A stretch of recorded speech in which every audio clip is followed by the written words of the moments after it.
after a 4-week, was it a 4-week run of? Oh, wait a minute. No, last week wasn't. I am totally messing up the total intro here. After 4 or 5 weeks of named shows, we finally have a non-named show, and we have moved back out onto the road into Pittsburgh. AEW Dynamite was there, and it was an interesting show. And just like on paper, the lineup wasn't massive, but there were some pretty good matches, and I have to say that Dante Martin was probably the standout of the night. Dante Martin, man, he's everybody's been gushing about him. He was the wrestler of the week in the Observer. He was TNT's wrestler of the week. Man, absolute star-making performance for that kid. He was awesome. And yeah, I felt like this was an unnamed episode, like, perfectly kind of describes this episode, because it's not like no ongoing issues were resolved, but this was stories being advanced as we head into a whole lot of stuff is about to start happening, starting just here in a few hours. Yeah, so tonight we're going to be doing a double shot here. We're going to be talking about AEW Dynamite, and then we're just going to take a short 5-minute break, and then we're going to go on to covering basically what has happened in August so far in New Japan. And then, of course, hopefully, I'm pretty sure we'll be done by the time Rampage starts at 10 Eastern, and hopefully, I plan on covering that tomorrow with Daryl, though I have not totally confirmed that with him yet. And then, of course, we have Resurgence tomorrow, but I'm not sure when the English is going to be up on New Japan World, because they're not doing the English live on New Japan World. You can only see the English live on Fight. So yeah, they're talking about it like it's going to be like one of the regular shows where they have the Japanese commentary and then the English commentary, maybe like the next day or two. I just sucked it up and went ahead and ordered the show just to, because we talk so much about, the commentary, but yeah, I don't know. Yeah. So make our own choice about that. So yeah, we'll see, because it's at 8 o'clock Pacific time, which is 11 o'clock for me. So, oh Lord, yeah. So that means it starts at 10 o'clock for me. Yes. Oh, I guess you didn't notice. Yes, it's Pacific time that it actually starts, so it's local time, not kind of the normal broadcast for the U.S. type of time. So, well, maybe okay. Well, that's cool. Maybe I can find some kind of illegal stream through a VPN and watch part of Triple Mania. Then there you go. So that's what we'll be doing tonight. So lots of stuff happening. So it's going to be interesting. But right now, we're going to be talking about AEW Dynamite. And before we do that, you are listening to the That's Wrestling podcast. If you're listening to this as a podcast, we do this show live over on Twitch and on YouTube. So you can follow the links in the show notes for those channels. And be sure to follow them, and it'll let you know when we schedule shows and all that fun stuff. You can follow us on Twitter at That's Wrestling 1 with the number 1. And I try to post when we're going live over there as well. If you have any comments, questions, feedback, you can send those to Eric at that'swrestling.com. You can also join our Discord. Link is in the show notes for that. Be sure to share around, like the video, all that fun stuff to help spread the word. And with me tonight, I have Trae Outlaw. How's it going? Hey, it's just Trae now. We're going to just Trae now?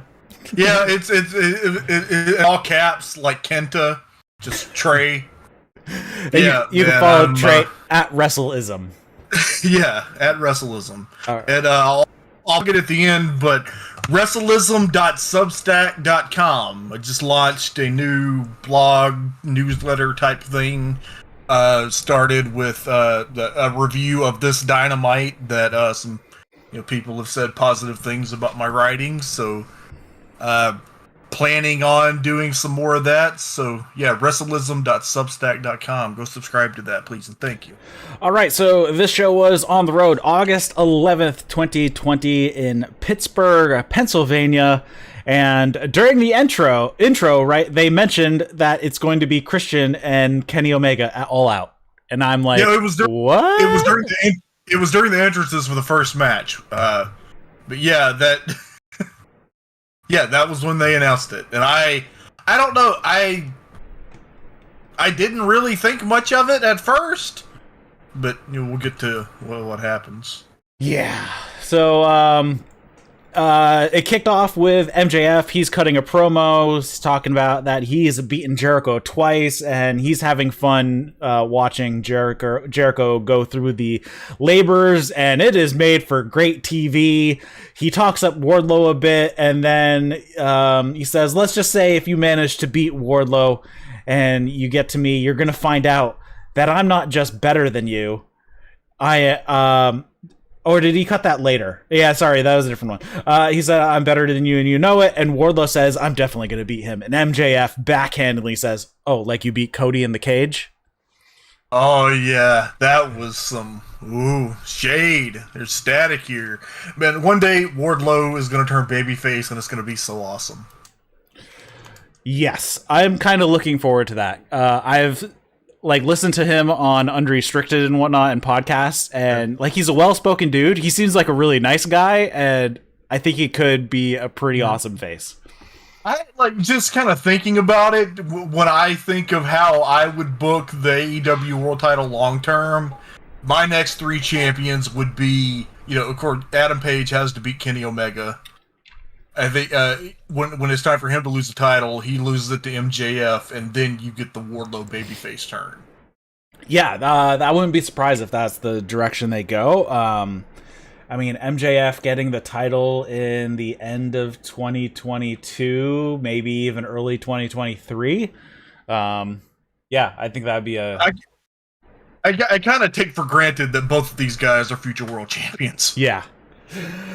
So the opening match is Matt Sydal, Mike Sydal, and Dante Martin versus the Elite, Kenny Omega, Matt, and Nick Jackson. Holy shit, this rolled.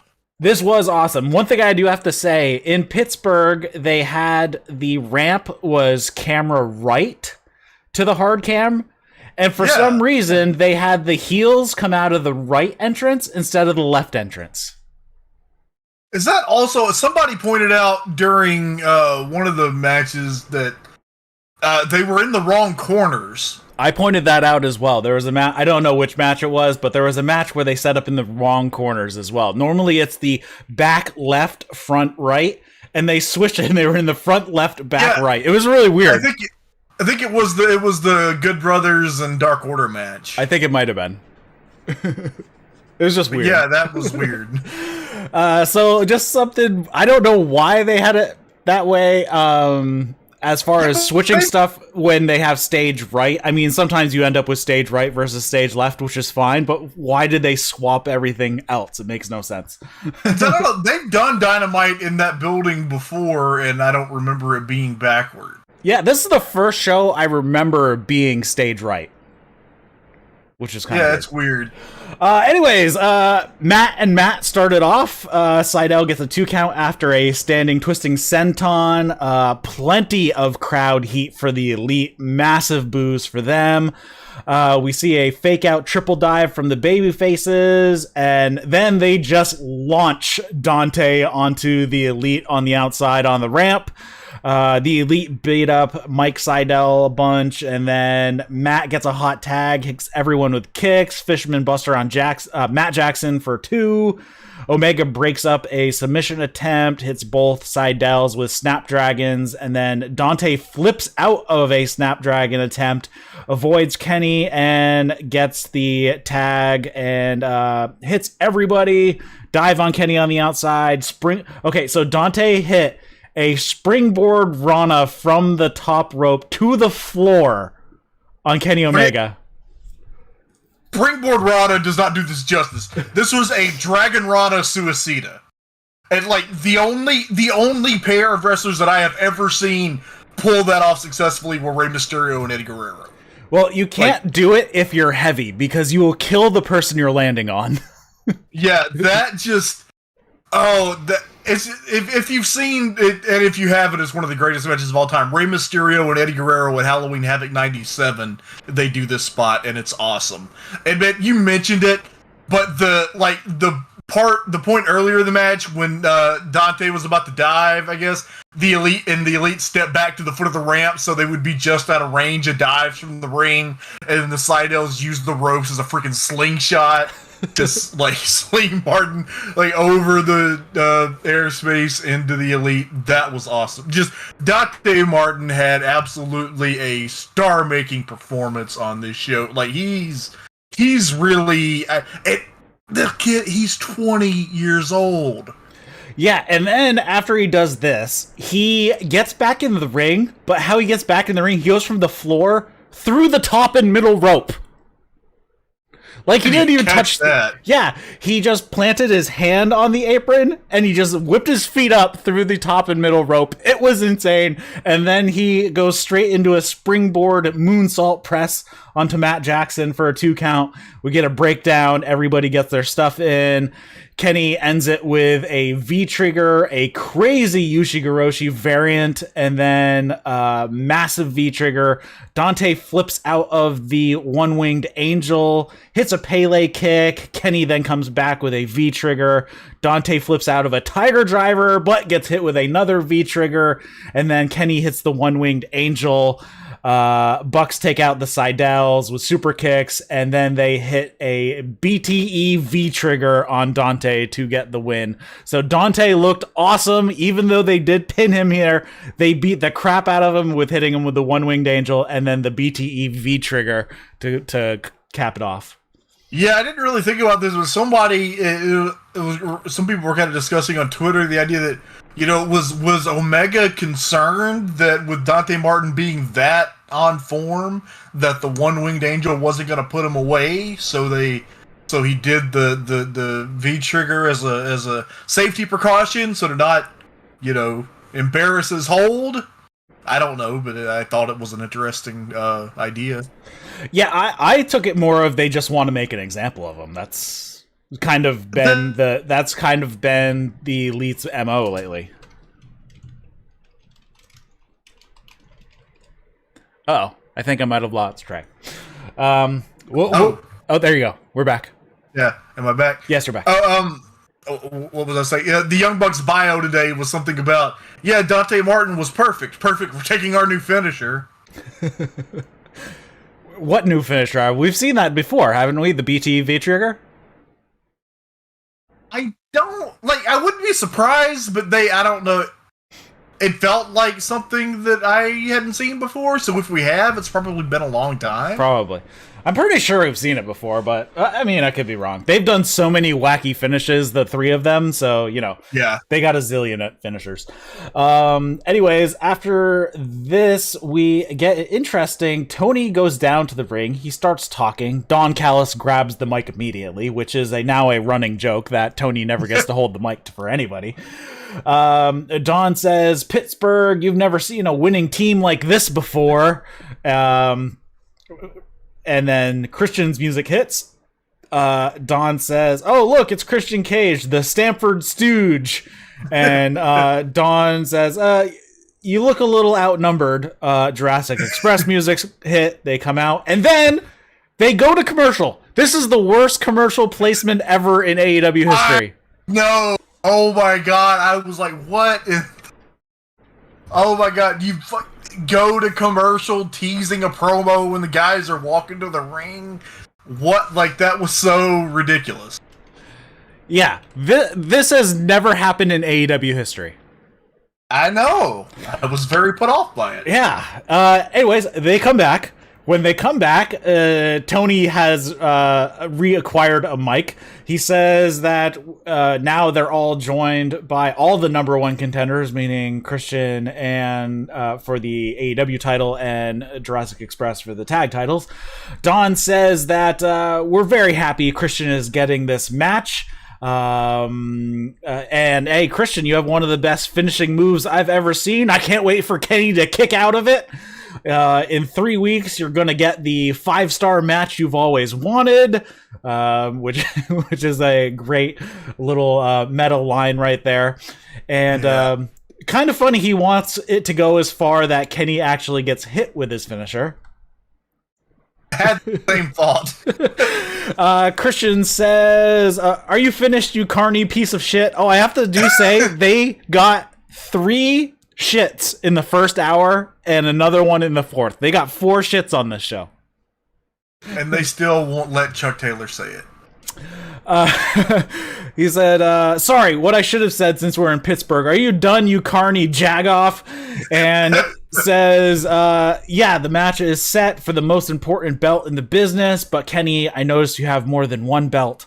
So I was back there talking to Tony Khan and the Impact president, Scott D'Amore, and you will be wrestling again in Pittsburgh. On the first match of Rampage, it will be Christian Cage and Kenny Omega for the Impact World Championship. And the music hits and they start to leave. And then Jungle Boy says, oh, wait a second. They cut the music and he says that, oh yeah, I was also talking to Tony Khan. And next week we will be facing you guys for the tag titles. So Bucks versus Jurassic Express next week for the tag titles. And Christian versus Kenny Omega in 2 hours and 44 minutes from right now when we're recording this. The tag title next week is in Houston, where I will be in attendance. So we'll get some live perspective next week? Yeah, all right, definitely. What I was going to say something about the Chris. I don't know. It'll come to me. Okay, so they set up Christian Cage is going for the Impact belt 3 weeks ahead of the AEW belt. A little thing that I appreciated, I think Scott D'Amore on Twitter or somewhere, he said it very carefully. He did not say that Christian was a former 2-time Impact World Champion. He said that Christian was a former 2-time World Champion in Impact Wrestling, which is correct. So, yeah, the pedant in me appreciated that, Scott D'Amore. So because that was pre TNA having their own titles, so Christian was the NWA World Champion. Correct. So what do you think they're actually going to do? Is the match at All Out going to happen, or is something going to happen in the match coming up in a couple hours that derails that match? I think that the match is going to happen because nothing that AEW has done in the 2.5 years of their existence has led me to believe that they're going to do a bait and switch. Okay. So I think the All Out match is going to happen. And I don't know. People have talked about, maybe it'll be a DQ, which I wouldn't have a problem with if it wasn't the debut Rampage. In the first match. That would leave a bad taste in everybody. They do need to do a DQ here and there just to show people that it can happen, but not on this show. But do they do a crazy finish and Christian actually wins the belt and then they do title for title at All Out? That's what I think, but like I said, as always happens with AEW, I have my thing that I think logically, based on everything that has happened, is going to happen, and that's that Christian will beat Kenny for the Impact title tonight, and they will do a title for title match at All Out. The only thing that I would dislike about that is that I'm like the one person, but I kind of really want to see Brian Myers get his match with Kenny Omega. So right, and that match is being taped next week. But anywho, that's what I think is going to happen, just logically. But when it comes to AEW, I have to admit there's the possibility that it is going to be something that has never occurred to me that I'm going to see and think was awesome. So either way, I don't think that I'm going to, whatever they do, I don't think I'm going to be angry and disappointed about it. Yeah, the other possibility that has been mulled around is that Kenny Omega beats Christian so badly tonight that he injures him. He can't go to All Out. And next week, Kenny comes out, cuts the promo saying, look, I have no challengers left. Punk's music hits. We have That Punk. is a terrible idea. Oh my God. That's one that's been thrown around. Okay, I tweeted this earlier. For like the past 3 weeks, my whole Twitter feed has been like people pulling their hair out, worrying that they're gonna hotshot Punk into the title picture and ruin all the booking that they've done. And the other half is people coming up with really stupid ideas to hotshot Punk into the title picture. and like I said, dude, I don't think so. Like, I'm not saying that they're not going to figure out something like important to do with them, but nothing that they have done up to this point makes me think that they are going to hotshot something big prematurely like that. True. We will see. It is a strange time right now, so we will find out in a few hours what happens for that. Let's see. Oh, and then, of course, Jurassic Express versus Bucks next week. That should be a good match. I don't see the Bucks losing that match. And it sounds like they're heading towards Lucha Bros for the pay-per-view. Yeah, I was thinking that anyway, because that the Lucha Bros have been, like, after not teaming together much, this year because they were taking turns being injured, they have been racking up tag wins on Dark and Elevation. And yeah, clearly that was the direction that they were setting it. Like I said, that's a match, Young Bucks and Lucha Brothers, that's a match that's always going to work. That it doesn't need a storyline. They're eternal rivals. You can definitely do that match at All Out. Yes. All right, so next up we had Malachi Black did a video segment, and this was basically him just speaking into the camera. It was all black and white, and he says, am I really the bad guy in this story? I sense a lot of doubt, or I sense doubt from a lot of you. I did everything I said I would. It would be quick, short, and violent, and it was. And somehow we've flip-flopped the narrative in this society that he who speaks the truth is labeled the fool. There is no room for fools or second-guessing in the House of Black. We're both lonely men, Cody. And you're lonely because you surround yourself with people. I'm lonely because I choose solitude. On the subject of you, Cody, it seems like you have one foot in front of the grave, and he holds up the boot that he stole from him last week. Let me know where you want me to plant them next. As for the rest of you, whoever I feel like I want to appear in front of, just know that I'm going to make you feel so desolate and alone that the only thing that you have left to talk to is shadows, and that the volume of your voice is so low that you realize you've been arguing with God.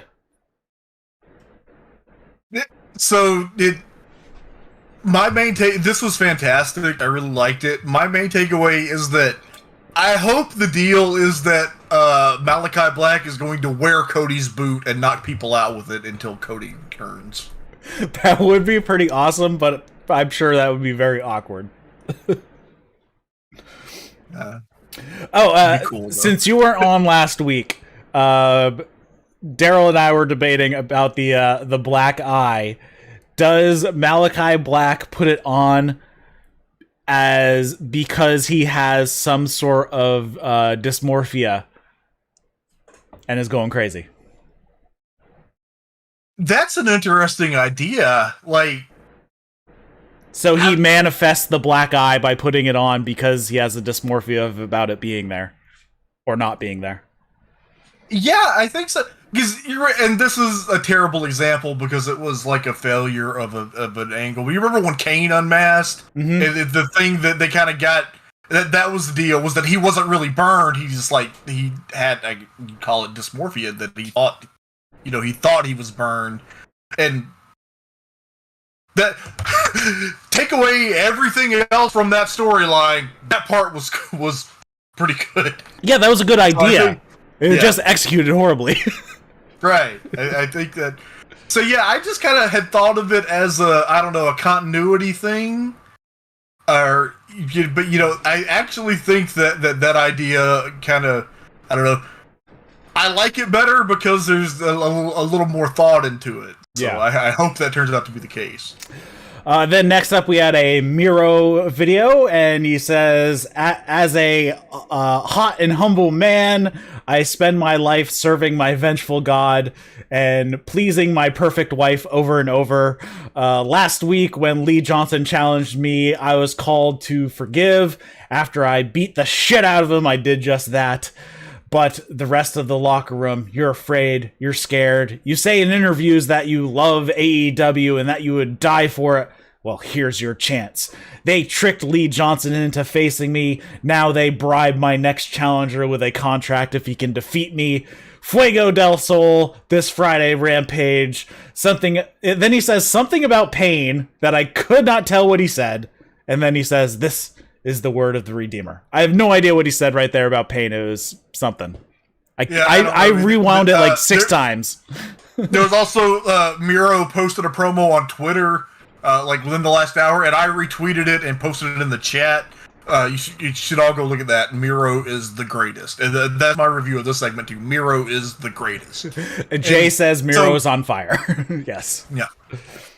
So I guess Fuego, like they were doing a thing on Sammy Guevara's blog where Fuego died and was a ghost, and now he's back to life. So like he's back to life, but he's gonna get murdered on live TV tonight. That's funny.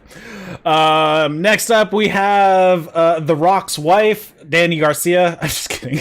It's so funny. That was his ex-wife, right? Danny Garcia. Yeah. Oh my god. I just remembered, like when I was writing my review, my brain, like when I went to type Daniel Garcia, I typed Danny Garcia, and I'm like, wait, no, who's Danny Garcia? So it's funny that you bring that up. Yeah, I brought that up last week, and Daryl didn't get it, but yes, different spelling though, and this is a guy. Danny Garcia versus Darby Allin. There was an inset promo from Danny and company, basically saying that Sting better not get involved in the match. They lock up and do some chain wrestling to start. I did not expect this out of the beginning of a Darby Allin match. Basically, Danny Garcia wrestles kind of the same style as Zack Sabre Jr., and it would be very interesting to see them have a match together. Yeah, man, I tell you, this match is one of those that reminded me, you see it every now and then, you don't think of Darby Allin as a technical wrestler, but when he's wrestling with a technician, like, he can hold his own in there. They exchange pin attempts. Darby gets a little frustrated, and then 2.0, who had come down with Danny, pull the ref. Darby's tripped by the other one. Darby gets hip tossed into the turnbuckle upside down. They get heat on Darby through the commercial with lots of grappling during this entire match between Danny and Darby. Darby avoids a drop kick in the corner. Danny ends up basically hanging himself or getting caught on the top turnbuckle, and he went down in a very awkward way, but he was okay. Darby is distracted by Matt Lee on the outside. Danny hits Darby with a hammerlock suplex. Danny catches a springboard coffin drop into a rear naked choke, but Darby turns that into a pin attempt, and then Darby hits the flip over stunner, coffin drop, gets the win, and then post-match, Darby and Sting beat up 2.0 for good measure. This was awesome, and I loved it. I really like somebody else, this was another discussion on Twitter, the way that AEW actually treats, like they talk about independent stars like they are stars who are tearing it up on the independent scene, and they're like worthy opponents for AEW wrestlers. They mentioned that Daniel Garcia had wrestled 6 times in the previous 7 days, including a 1-hour draw against Wheeler Yuta. I heard that match was fantastic, and I need to watch it, because I bet that is great. Do you even know what promotion was that in?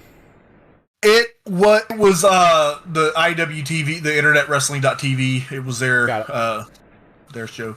Yeah, so another thing that's marginally related, but I was something I'm going to bring up later. Did you see Pro Wrestling Illustrated last week? They officially recognized both the IWTV Independent Wrestling Championship and the Pan African World Diaspora Championship as world championships. So the Independent Wrestling World Champion is still Wheeler Yuta, and Trish Adora is the Pan African World Diaspora Champion. Jay in the chat says Brian Danielson heads a stable of new talent, including Daniel Garcia. Now, somebody posted it on Twitter, and I can't stop thinking about it. Yeah, people were having ideas about Daniel Bryan leading a group of technicians, include Daniel Garcia, Wheeler Yuta, and Lee Moriarty, who I haven't seen yet, but apparently he's an amazing technician, and I need to track him down. I really like, because that's one thing, AEW has so many people that are really good at all these different styles. They don't have an abundance of great, technical wrestlers. They do, they just don't use it. Well, because it's like with Darby, he has it, but it's not his style. Yeah, guys, the thing I love about New Japan is there is a Zack Sabre Jr., there is a Sonata. But yeah, I am all for the idea, a version of a Catch Point or Ring Comp, just come up with an original name for it. But yeah, I really like that idea.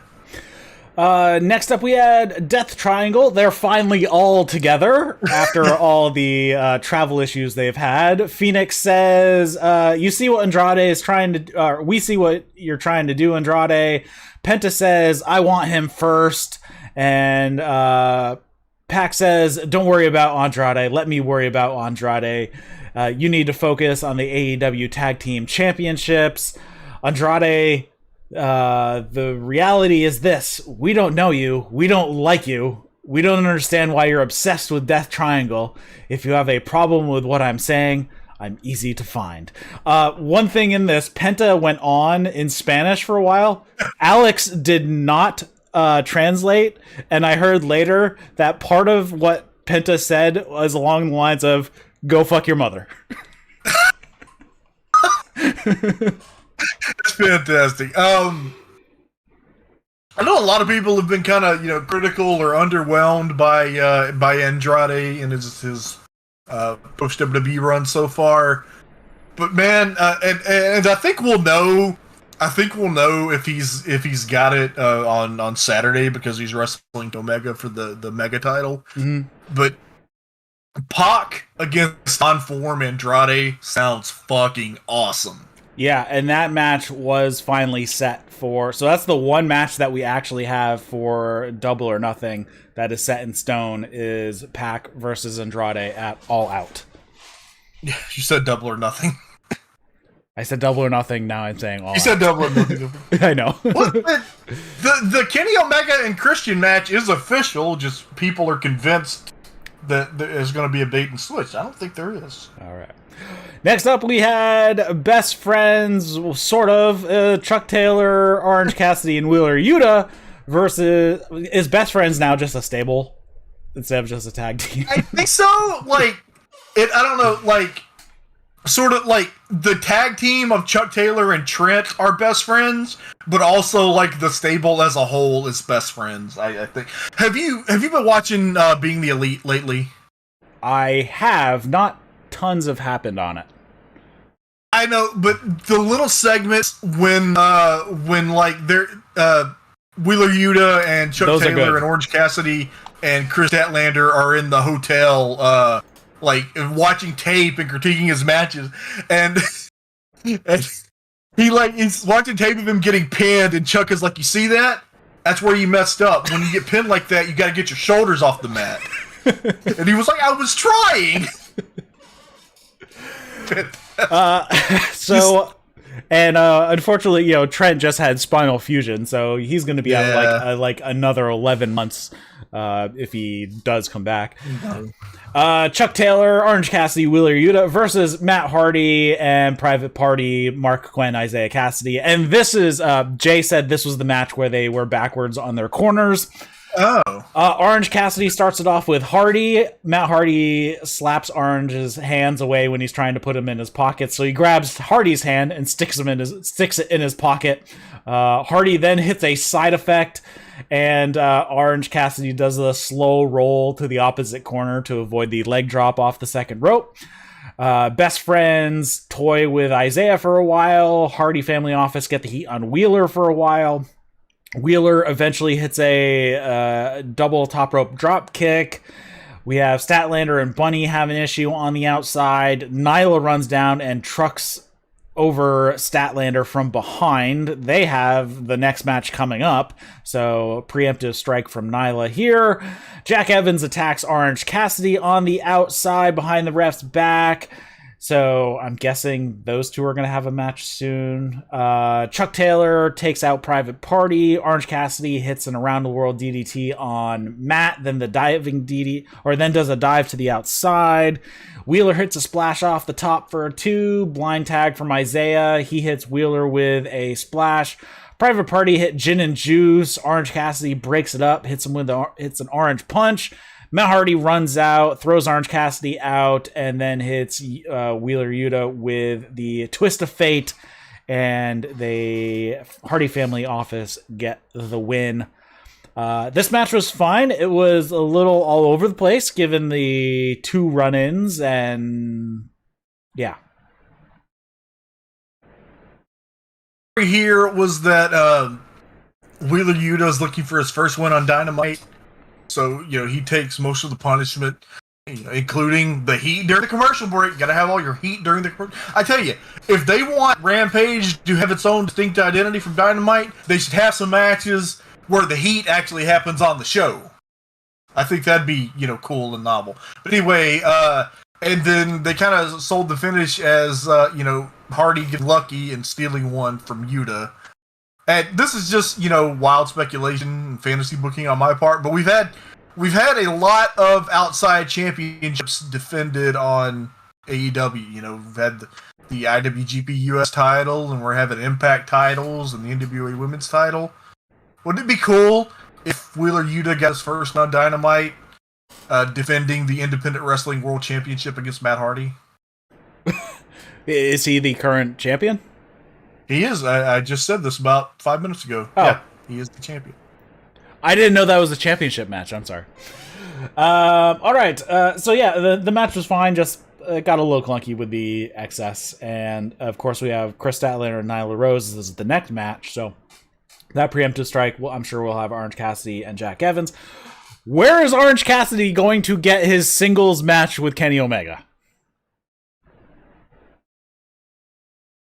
Both him and Pac are basically owed singles matches for the title because they had that 3-way. When it might be happening, when it might be a good time to do Orange Cassidy Kenny Omega singles match. The Arthur Ashe Park show, that big. And by the way, that building, I've just seen pictures of it, looks cool as shit, and I am so excited. I love seeing wrestling in kind of different settings. Mm-hmm. And this thing it's a tennis stadium, and it looks cool as shit, so I'm really excited. Yeah, I mean, that's probably one of the, using a tennis stadium is probably one of the best places to have wrestling because it's a smaller court. It's not like the size of a basketball court. So the stands are even closer and the rise starts earlier. So if you're third row in the stands, you're going to have an awesome seat. Yeah. Just like sometimes the front row balcony is better than anything that's on the lower level. Because you're above the ring and so close. Yeah. So next up we had Dasha was with Andrade, and Andrade says, "Pac, you are very ungrateful for all Andrade has done for you and showed you respect. First class flights, limo service, champagne." Chavo butts in and says that Andrade is going to show Pac who the boss is at All Out. This was fine. Chavo is basically he's getting into his role at this point. I think it's an improvement. It is an improvement. I think they just need to tighten this up a little bit and probably have Andrade just do everything in Spanish, and we'll be fine. Yeah, I think so too. A lot of people are negative on Chavito, man. I get Uh-oh. Do you drop out again? I will take that as a yes. Next up, we had Santana Ortiz FTR video package. It was basically Santana Ortiz calling out FTR, and basically they kind of made it sound like, oh, the first time you see a problem, you bail, and we end up wrapping that shit up and finishing the match. So in reference to the gash on Cash Wheeler's arm, though funny enough, FTR won that match. So Santana Ortiz being a little revisionist here. Can you hear me? I can hear you now. Yes. Okay, I don't know what happened. I was talking and you couldn't hear me, and then I disconnected and reconnected. Anyway, proceed. Next up, we had Kris Statlander versus Nyla Rose. Nyla just runs over Statlander as soon as Statlander stepped into the ring. Statlander is selling the attack from the previous match. She's holding her side. At one point, Vicky slaps Statlander behind the ref's back. Statlander starts to turn things her way, but doesn't last very long. Orange Cassidy and Vicky have a little standoff, and then Vicky just screams like crazy, like the Nazgul in Lord of the Rings. I hate when she screams, but because of that, like, I love that spot. So he's covering his ears. Nyla gives Statlander a Uranagi on the apron, and then Statlander gets set up on the ropes. Normally Nyla would do the knee drop, but Statlander actually does a handstand walk away. And I have never seen this before. Nyla spears Statlander while Statlander is upside down in a handstand. That was pretty cool. Nyla sets Statlander up on the top rope, but she slips out, gives Nyla a powerbomb, and then hits the Area 451 splash and gets the victory. I was assuming that they were heading towards building Statlander. I wasn't sure when it was going to be Rose, but Kris Statlander beats Nyla Rose here, and I'm guessing she's probably going to be the challenger for All Out to Britt's title.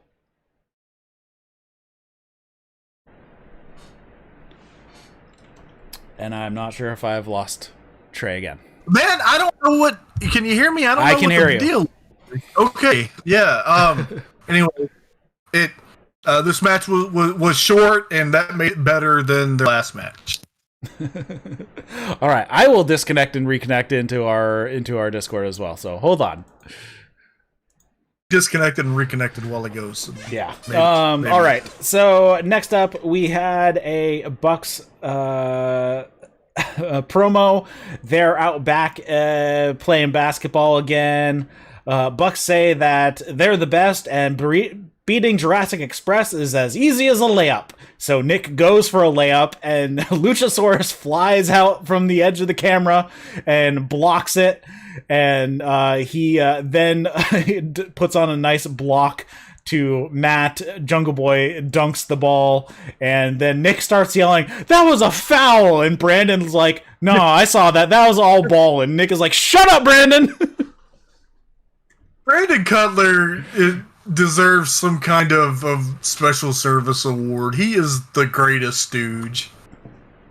Yeah, I'm bummed that he does not wear the young boy tracksuit with young boy on the back. He just wears a tracksuit out, but still.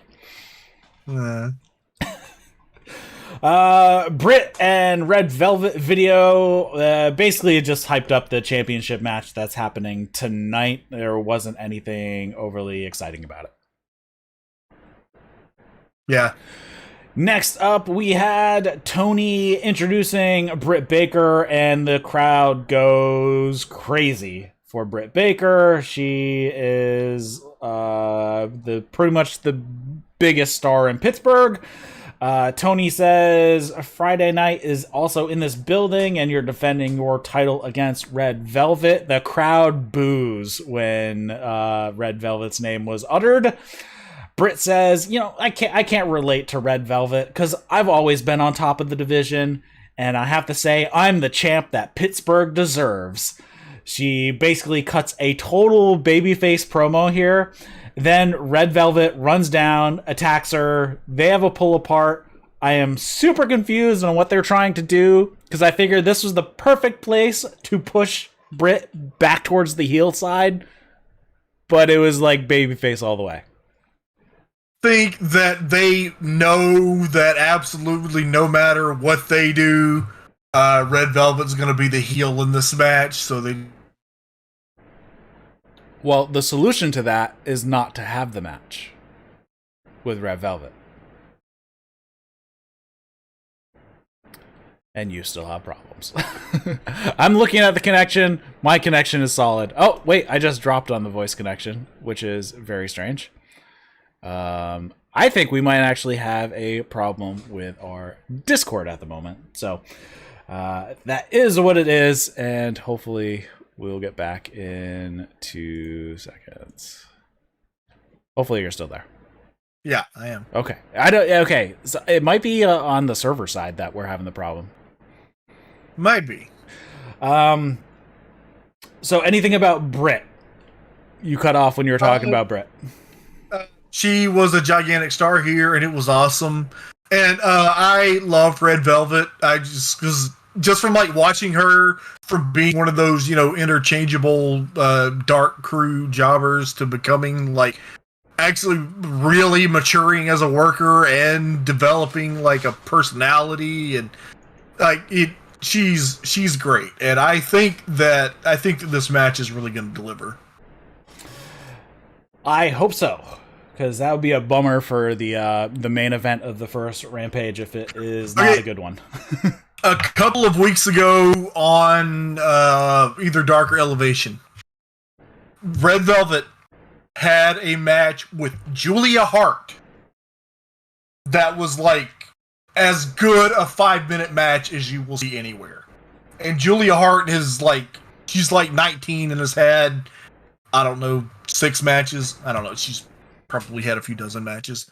Like, I am certain that I am confident. I can't say I'm certain. I am confident that Red Velvet and Dr. Britt are going to tear the house down. All right, then we had a short video package about Brian Cage and Ricky Starks. Basically, Cage says that Ricky runs away. Ricky says that he's the one who's the machine. So we'll see how that goes. I don't know when that match is happening. Somebody said it's happening in like a week, but I'm not sure. They said they indicated some kind of confrontation next week, but nobody said anything about a match. Cool. Next up, we had Evil Uno and Stu Grayson challenging the Good Brothers, Doc Gallows, and Carl Anderson for the Impact World Tag Team Championship. And Stu hits a dive before the Good Brothers can even get to the ring. And he throws Gallows into the stairs on the outside. Stu throws Anderson back into the ring, and then they start the match. Grayson and Uno beat up on Anderson for a bit. They talk about how Colt Cabana is the only one who came out with Uno and Grayson, that there's a little bit of a disagreement within the Dark Order about their handling of the Hangman situation. Brandon had come out with the Good Brothers, and he is, again, such a great stooge. And he pulls Uno off the apron. So Colt Cabana comes over and punches Brandon right in the face. He's wearing that face protector, but that probably did not help very much. Colt, shakes off his hand like it really hurt his hand, and he chases after Brandon a bit. Brandon starts crawling backwards up the ramp, and then Frankie Kazarian comes in behind him, beats on Brandon, and pulls him to the back. Then I noticed, hey, they actually have an Impact reffing this match of being Brian Hebner. I actually was watching for it because I had seen him tweet that he was on his way, and it's just a little touch that I enjoyed, that they have an Impact referee there for an Impact Championship match. He is also going to be, I think he's going to be the outside official for the Christian Cage Kenny Omega match. I wish they did this for New Japan matches, for the IWGP matches. That'd be great to have a New Japan ref. I know, and I think the deal is that just like they can't, like none of the they only have like 3 full-time referees in Japan. None of them can travel, and if they brought in one of the referees from New Japan Strong, you wouldn't even know it. So I still want the count calls over the house mic, though. I would like that too. I just was like, I know Tiger Hattori is retired, but like, yeah, he lives in New York. Do a couple of matches. Come on, it'll be fun. I know. I saw him on like his second to last show when he did in Boston. Then he did his last one in New York. The couple days later.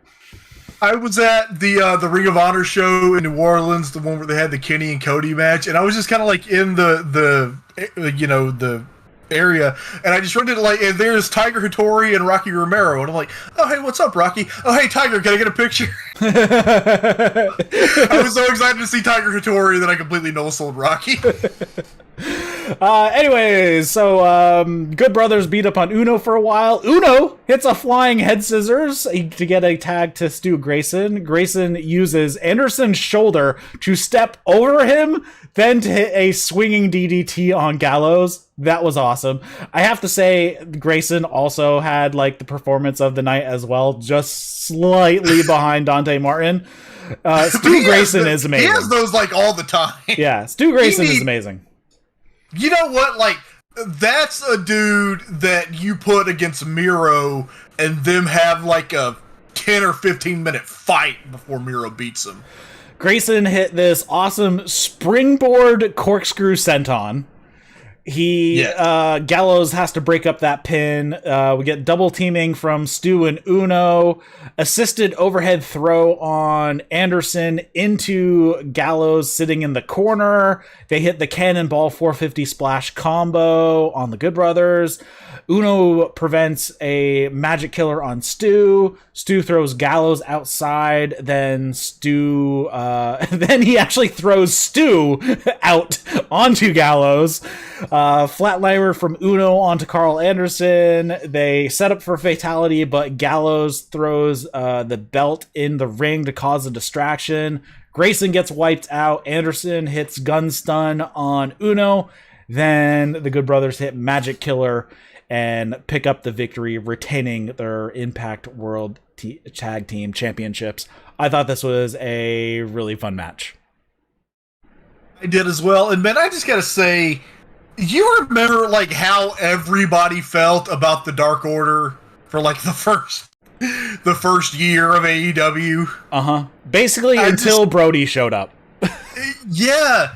Like, I was just thinking, like, I was like, who the fuck are these geeks in these masks with all these? And now I was just watching this match like, man, one day, Evil Uno and Stu Grayson are gonna win the World Tag Team titles, and I am just gonna be, like, overwhelmed with joy. Yeah.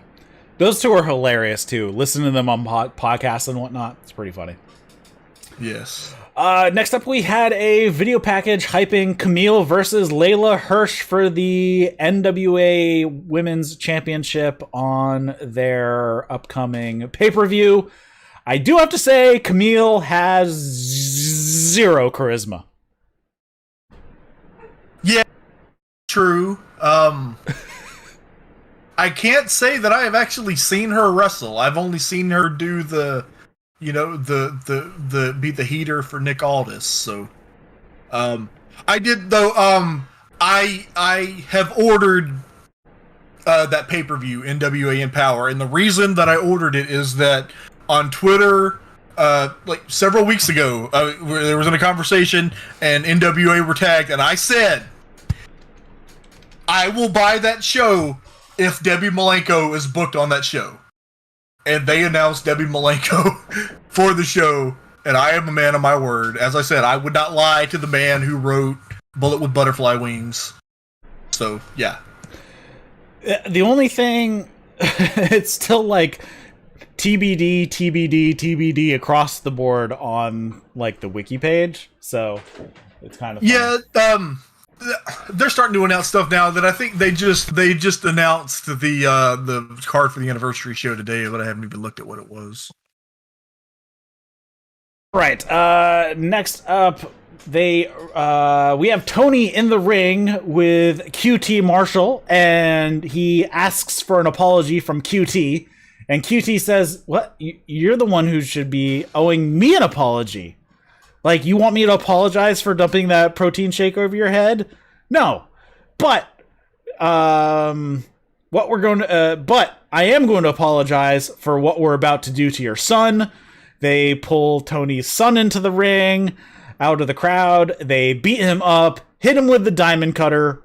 JR doesn't know the difference between a stunner and diamond cutter. And then it's JR, come on. And then Paul White's music hits, and he wanders down to the ring. QT Marshall, Aaron Solo, and Nick Comoroto are in the ring, and QT just it's the good old. So what do you do when you encounter a shark? You stab your friend and swim the other way. This is basically what he did. QT just pushes Aaron Solo in front of him as he and Nick Comoroto bail, and Aaron Solo gets choke slammed, and while Paul White is staring daggers at QT the whole time. I love this because I love Paul White. I always have, and okay, he has his own music now, and I gotta say, whatever you imagined Paul White's AEW entrance music was going to be, it was that exactly. Yeah. Man, I am completely down with like a 4-minute Paul White squash over QT for like All Out. I think that would be fun. Yeah, that'd be perfectly fine. Again, I think we're two of the only people out there proselytizing the genius of QT Marshall. Dude, he's great. I don't get it. And another thing, they mentioned earlier during the show, they were talking about, the announcers talking about just being excited for the show and everything. And Tony mentioned, I brought my son Kris with me. He wants to be a wrestler. And, no alarm bells went off. They are really great at, planting little seeds like that you don't even think anything about until later. Yeah. And I didn't even pick that up. So good on you picking that up, that they even said something about that. Yeah, it was.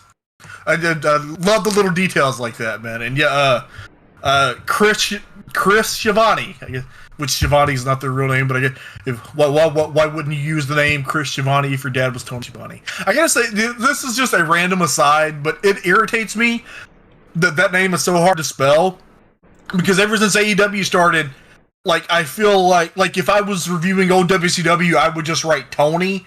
But I feel like if I write Tony in an AEW thing, I'm going to look at it and be like, we're talking about Tony Khan or somebody else. So I have to write Tony Schiavone every time, and that's a weird name. Well, you just got to go with Jericho's Schiavone. If you write it out, Schiavone is the phonetic way to say it. So there you go. And what did you say about the last name?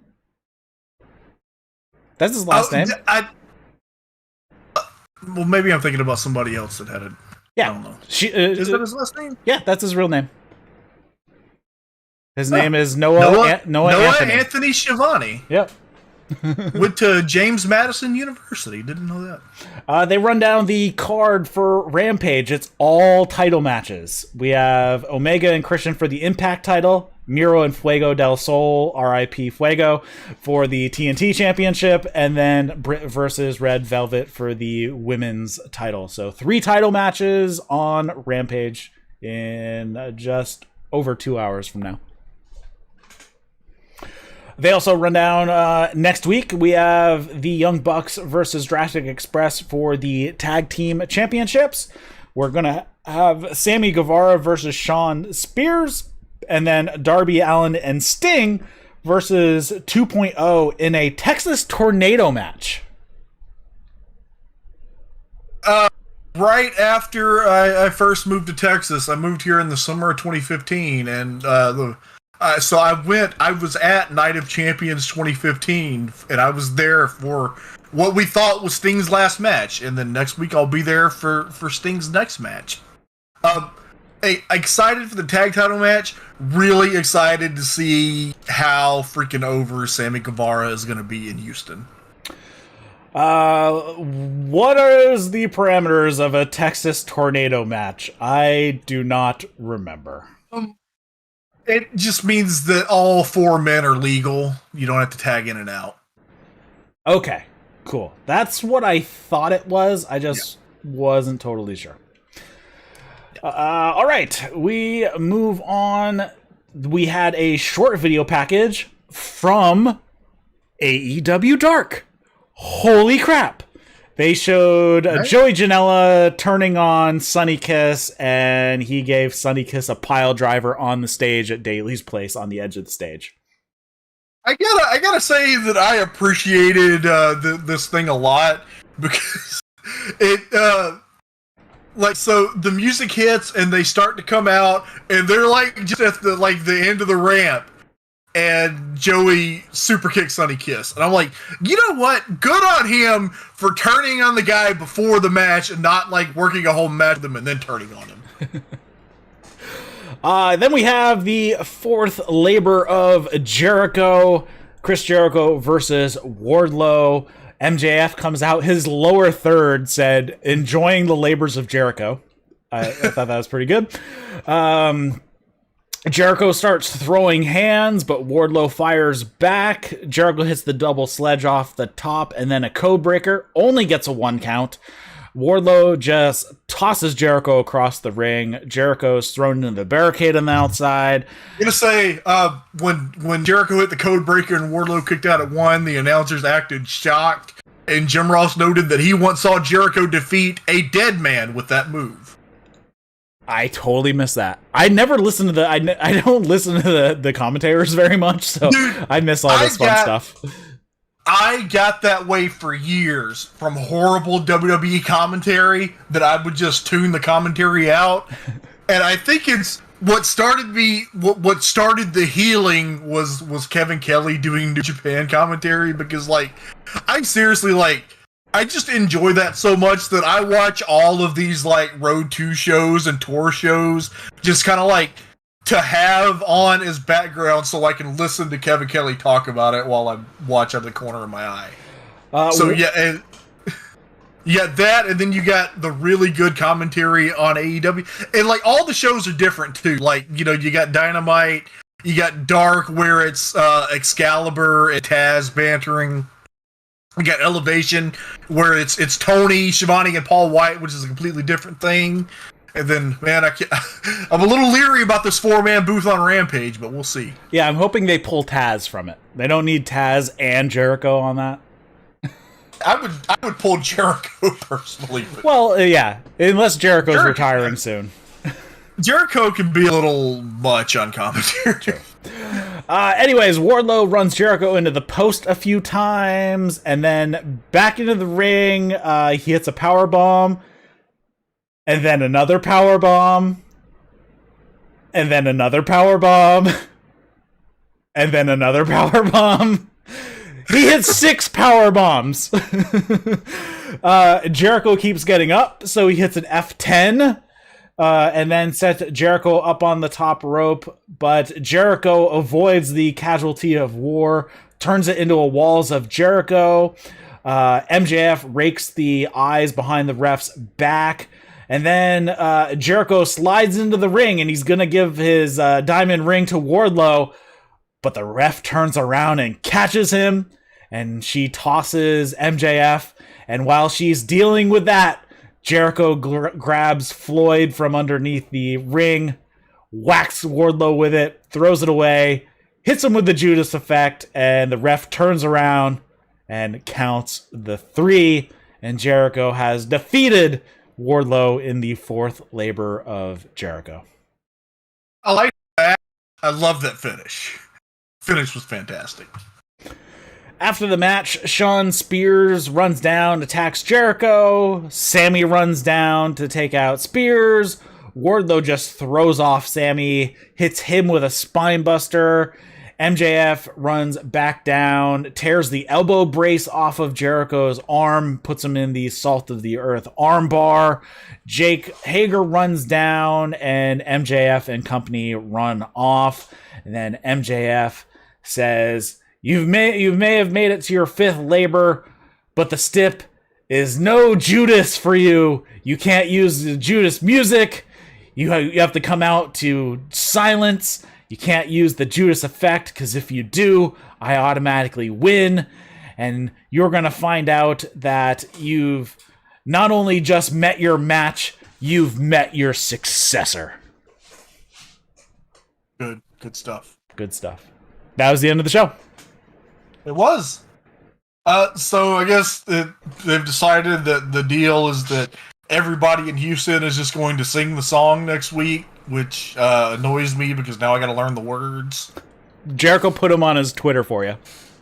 Oh, good looking out there, Kris. I think he even hashtag AEW Houston or something. So yes, so very interesting that they are doing this. I could have sworn this was going to be an all-out match. I thought so too, and So somebody asked Cody like a few weeks ago about before the Malachi Black match, asked him about why it was on TV instead of the pay-per-view, and he pointed out we're a TV company. We make our money off of TV. There's no reason to hold back on a big match from to not do a big match on TV. Mm-hmm. So I just kind of accept that. And WCW tried to do this, and then WCW'd it up, so you had like the same repetitive bullshit rematches all the time. But AEW has so far been really successful about, they put big matches on TV, but they don't like repeat stuff and minimalize the importance of stuff. So, yeah, I don't know where I was going with that, except to say that, yeah, they're going to do big matches on TV, and the pay-per-views are... And you know what? I think that's great, that we have, like... if you just watch the TV, you're going to get a great wrestling show every week. And, storylines are going to happen and conclude, and you're going to have big events, like Omega beating Moxley for the title. And then pay-per-views are a special event that are, additional to the regular TV. Do you think that there's a possibility that the Jericho and MJF match ends with something hinky happening and Jericho losing, and Jericho wants one more match with MJF, and he puts his career on the line for All Out? And maybe in an additional stipulation, like a cage match or something, because somebody gets involved. Yeah, I don't know. I was had in my head that they would probably eventually do a lights out match, but it could be something else. Yeah, I don't know. I don't know. I wouldn't have thought that, but maybe. And see, that's the place where next week it's it's just another episode of Dynamite. You can do a fucky finish on there. Yeah. Anything else you want to discuss about the show, or anything that's coming up? Well, we've got Rampage in an hour and 53 minutes, and we gotta get out of here and come back and talk New Japan. So I think we covered Dynamite pretty well. All right, just real quick, the ratings came out. Apparently, MTV's The Challenge is back on TV and killed AEW, or killed AEW's rating. It was a 0.46 last week, and it dropped to a 0.35 this week. And the vast majority of The Challenge's viewers was in the 18 to 49 demo, even though they had like 300,000 less total viewers, they still ended up having more people in the demo. Here's the thing: the viewership dropped to a little bit under 1 million. Yes, it was just like somebody pointed out that like it's within the margin for error. Yeah, 979. But the doom gloomers are all AEW is dead. It's so. Yeah, it's fine. I mean, they're doing a solid rating, 979,000, 0.35, and they still did better in males 18 to 34 than Raw did this week. All right, I hate talking about ratings just because of the way people get about them, but what do you think, Rampage, over or under 1 million? Tonight under, next week over. Yeah. That's a completely valid answer. And then I think they're going to settle in at about live, about 600,000, plus DVR, like 1.1 million probably. I think most people are going to watch it the next day on DVR.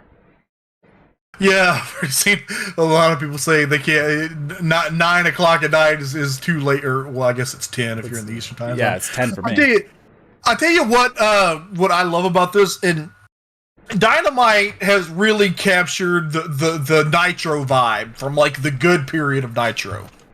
What I want from Rampage is they are in the same time slot on the same night that ECW on TNN was on when I was like first discovering wrestling. And I want I found WWF and then I found WCW and then I found ECW, which was, this completely different world.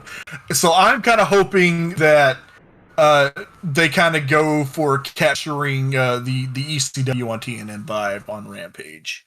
Also, there's a little bit of news on where Riho has been. She had a bad reaction to the vaccine, but it looks like she is feeling better. She's been out since July 7th, but she sounds like she is doing better and should be back soon.